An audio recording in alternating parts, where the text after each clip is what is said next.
আপনি কি ভেবেছেন আপনার নামাজ দিয়ে আপনি জান্নাতে যাবেন?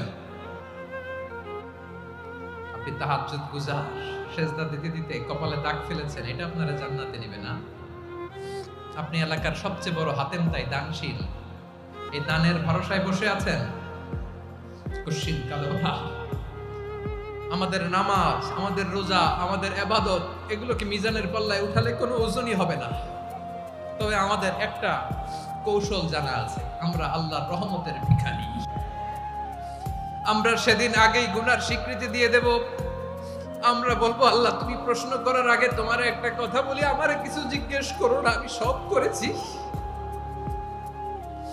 এমন কোন পাপ নাই যে পাপ আমারে দিয়ে হয় নাই।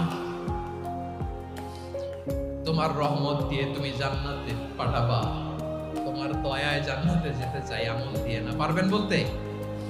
কিয়ামতের দিন আমরা বলবো, আল্লাহ আমার আমল দিয়ে জান্নাত চাই না, আমি তোমার দয়া দিয়ে জান্নাত চাই।